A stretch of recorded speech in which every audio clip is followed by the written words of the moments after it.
does participate with us safely in the safest way possible. But Charisma, you mentioned before Ryan Satterthwaite, the 19-year-old who died after playing with his friends in New Zealand. There is a lot of worry that this could happen again. Do you understand why people would be worried about that? Oh, 100%. You know, of course, you know, love to that family, and I can't understand what they're going through right now, and prayers are with them and their family, but a lot of people are trying to look at me to blame, but I can't be the one to blame if people are doing it outside, and we've been already doing it, you know what I mean? Charisma, have you had many injuries in your comps? Injuries? Not really. There's been sore bodies, but no injuries. Okay, so no one needing, like, really serious medical attention? No, there's been a couple of boys that have been concussed, and, you know, they were out for a couple of minutes, but obviously we have the paramedics and the ambulance was sent by. They were good to go. I spoke to them after. I even called them the next day to see if they were okay. And yeah, they were good. Because I guess what we're hearing from some of the doctors is even if people think they're okay, they could have been doing long-term damage that they may not figure out until, you know, years later. Yeah, I'm not a doctor, so I can't really speak about stuff like that, you know what I mean? Look, Charisma, there are people that do want this shut down who are saying, I don't think it's safe. Can you see this getting much bigger than Australia and New Zealand? A lot of our fan base coming from America. Australia and New Zealand are the main, but we're getting a lot of digging a hole. Hawaii, South Africa, England, Japan. It's going worldwide, so it won't be long. So just to make sure, if you are doing it, to make sure you're doing it safely. If you feel a bit dizzy after, you know, one of your contacts, make sure to seek medical help as well. I appreciate you coming on and having a chat with us. Thanks so much. Brother, thank you so much, Dave, and all the best, mate. We've still got so many mixed messages coming through. Someone says if they know the risk and choose to participate, it's their decision. Another person says throwing could be a new Olympic sport, is what someone thinks there. But another person says, I've told my partner, if he ever participates in Run It Straight, it's over between us. And someone else says, someone who's in a major concussion because I was tackled by a mate without consent, later had a secondary injury resulting in a traumatic brain injury. I would not wish those symptoms and lifelong impacts on anyone. I want to get another perspective on this now. With us is Professor Alan Pearce, who's a neuroscientist from Swinburne Uni. He's been commenting on these competitions and he is with us. Professor Pearce, thank you very much for coming on. Thanks for having me on. Do you think these competitions need to be banned? Well, that's a pretty big question straight up. I think what we need to be doing is getting people to understand what rugby is, because I don't think people fully appreciate that this is not the biggest game that is played. You know, a lot of us play it in schoolyards. It's a supercharged version where the goal is to not try and just stop and tackle someone like you do in rugby league, but to actually run at each other at full pace. And this is the concern that we have, not just once, but multiple times, 4 to 6 times in each, you know, bout, as they call it. So there is a real concern here that people are not fully understanding. You got bingy in your foot. Let's have a look at my brother. Concussion or brain injury risk does this kind of activity pose? Oh, look, the risk of concussion is in every single run that they do. You know, you have guys who are in their 150 kilos running probably 25 k's an hour. Hey, Saddle! And so the risk of concussion is there every time. You know, you do not need to have a direct hit to the head to be concussed. All you need is an impact to the shoulder. It transfers up to the brain tissue, and that's where you get a concussion. And people don't realise how precious and delicate our brain tissue is, and it doesn't take that much to cause micro damage to the brain. How much of a difference would headgear make? Because we just heard from one of the organisers there saying, look, we are exploring this idea of putting in headgear, mouth guards, all kinds of safety. Does that reduce the risk significantly? Not at all.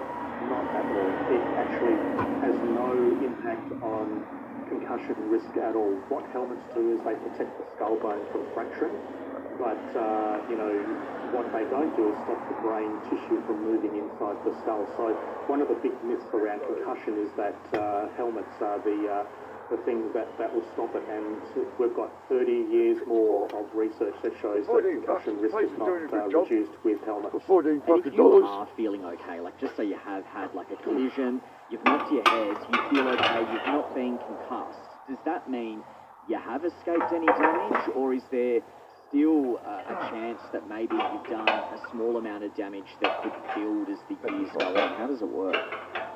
Yeah, well, just in relation to your question, like if you do get an impact and you don't have any signs or symptoms, it doesn't mean that the brain is not already under some form of trauma. And the concern we have actually, as much as we are concerned about the long term, which we'll get into in a moment, but the bigger concern is what we call secondary impact syndrome. Now, this is a rare but fatal condition, particularly seen in teenagers and young adults who have a significant impact to the brain, which may not result in concussion, but it sets the brain up into a vulnerable state.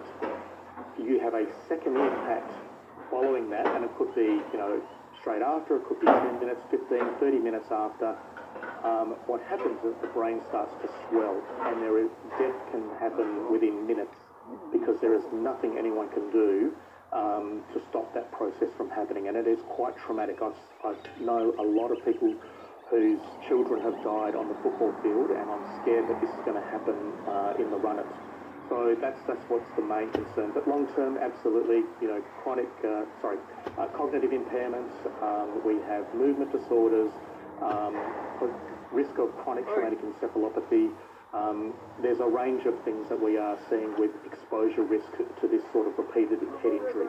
Well, look, thank you very much for your insight. It's very much appreciated. Professor Alan Pearce, neuroscientist from Swinburne Uni.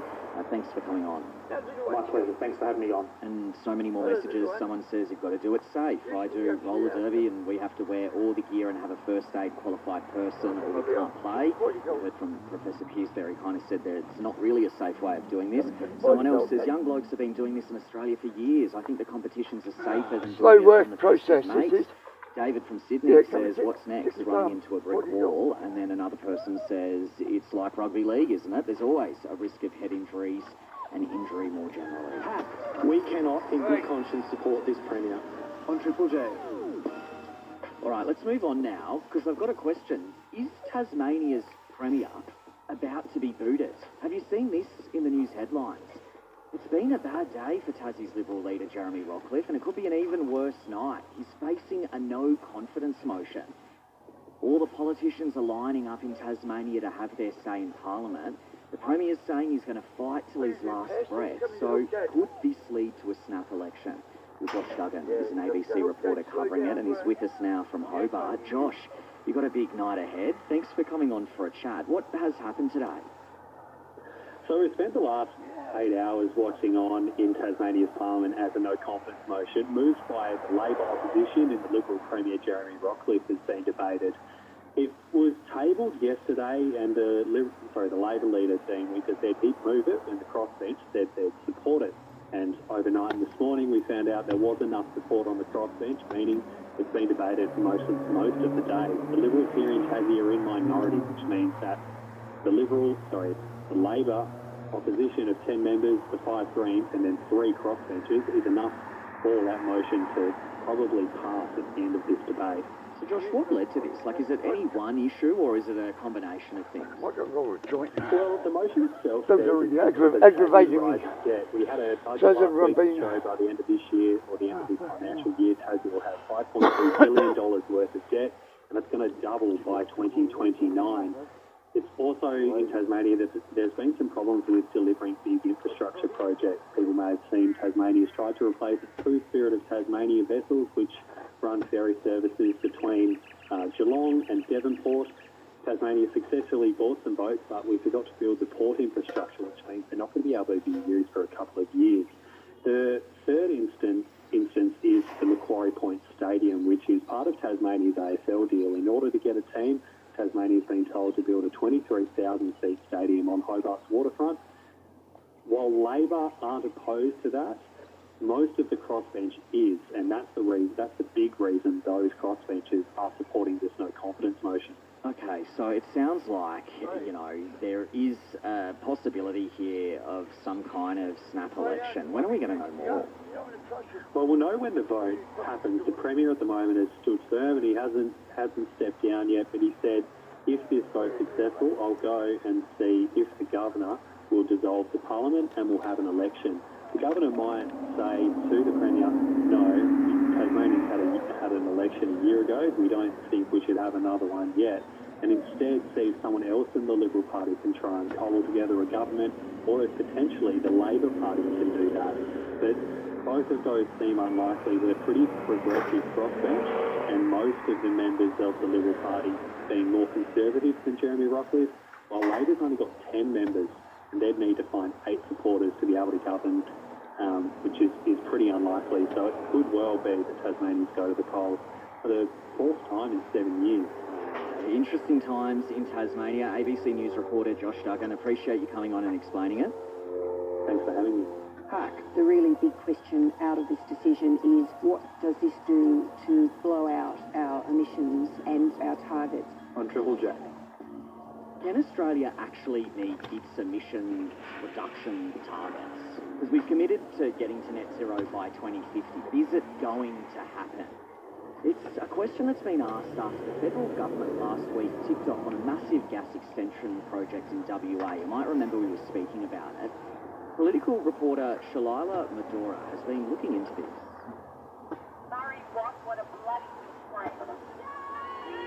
Demonstrations popped up all over the country early this morning, protesting the federal government's decision to approve the extension of a controversial gas project. No more gas, no more oil, keep your carbon in the soil. Last week, new Environment Minister Murray Watt approved a 40-year extension of Woodside Wind project on Pilgrim Coast. WA has already put it, and federal approval is the last.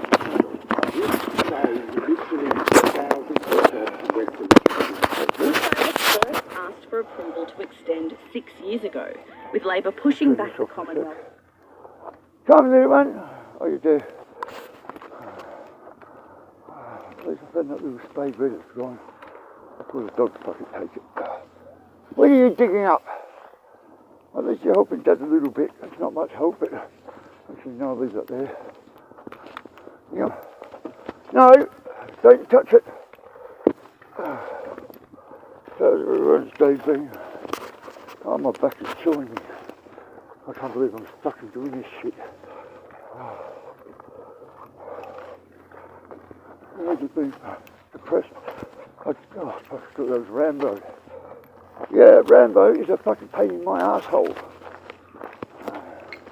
Oh, he fucking pokes down. Up here and shit. Oh, my, what's going on? John said he was coming to drop me some weed off and have a look. The telephone's up there. This is a big world for the little one. I'm the only one that's ventured out. Yeah, stay up there, booby boy. I'm back in a minute. Oh, the fucking chooks. Good little dog, that one. They're all good little pups. Yeah, I should swap them for you. Oh, you lot, you big fucking pest.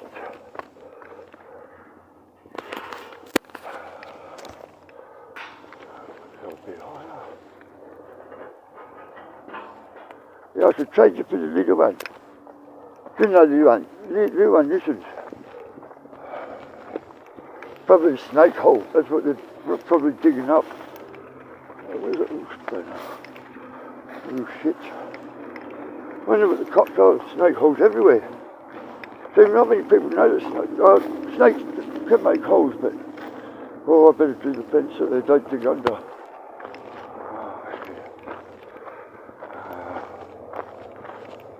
There's a bunch of them today. Mate, fuck off, can't I? Let the fucking dogs out, mate. Then we'll see how you fucking go. I wouldn't put them out. For them arseholes to fucking do something to them. Oh, look at them, they're chunky monkeys.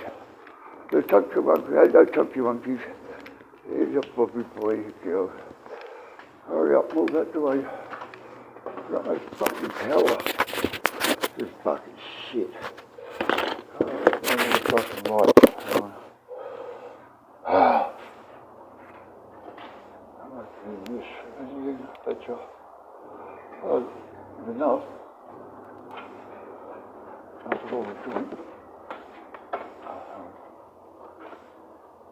Turn this way.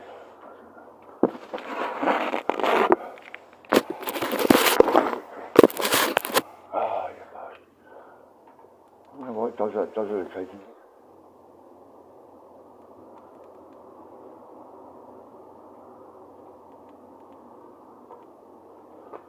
Oh shit.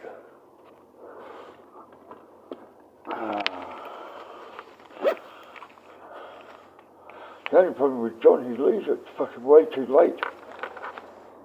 Bloody man. He leaves it way too late. And then it winds up with dogs because he comes at fucking all hours. I don't know why.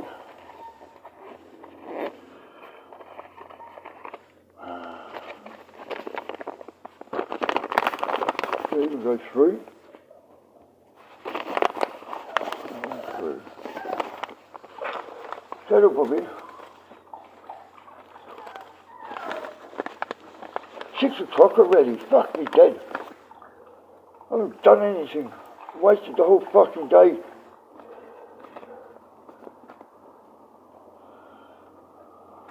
I've got plenty of sleep, so I won't get to sleep. I don't reckon much tonight. Yes, you beautiful boy. Oh, you're such a sook. I know. You missed that much. Don't lie. No, don't lie. Hello, chunky monkeys. They're all beautiful little dog. Chunky's a bloody sook. He's a fucking solid boy. Aren't you? Chunkle wunkles. Oh, beautiful. I think they're all beautiful. Now he's attacking her foot. Yeah, I don't want to sneak out. Go and see if I can get a weed up the road somewhere, maybe. Where's that shit from before? What's it in here? Hey! You fucking driving out? What are you?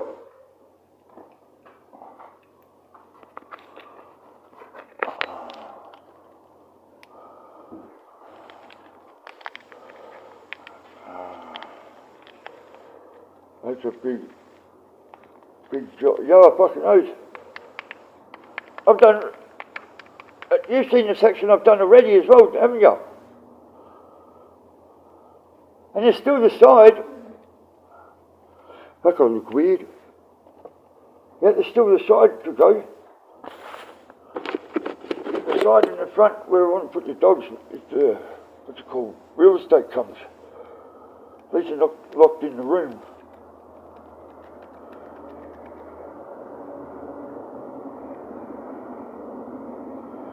Now I have to try and trick the dogs in. Hopefully they might give me a weed, see if I can do work on, what's today? Wednesday. See if I can do work on Saturday maybe. Because I want something done tomorrow.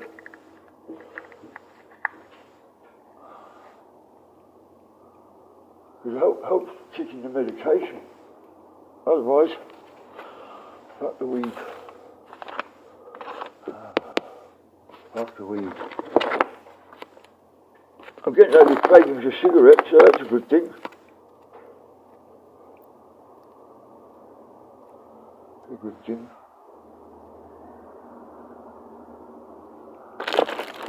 So fucking depressed, guys. So you're in stress every night. Fuck. How long is it going to be? How long is it until I'm out of this fucking place? And I'm trying Hey, settle! Everything and anything. Try and get money off is fucking hard in this town. Like I said, they don't want to pay you. Or they find some excuse not to pay you.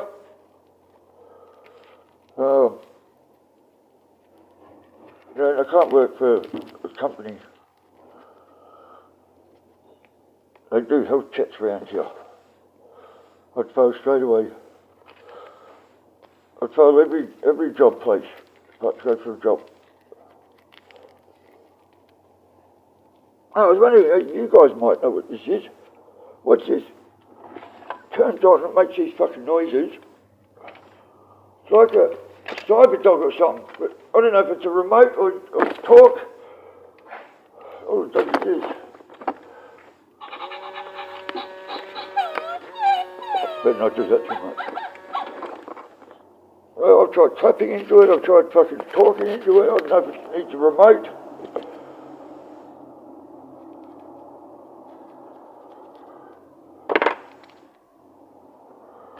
Fuck if I know.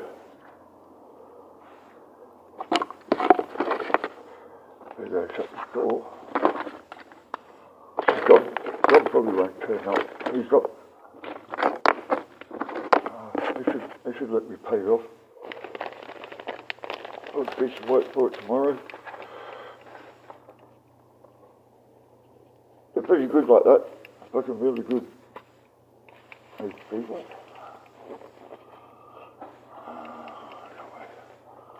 There's a wallet just need to go to the shop, get a drink and all. And I don't like leaving it fucking laying around. Don't get a hold of it. Where is it fucking gone? Don't get a hold of it, that's it. You chewed up in no time. And the fucking license and everything else I'll need. Look at these dogs. Hello, you little bookhead.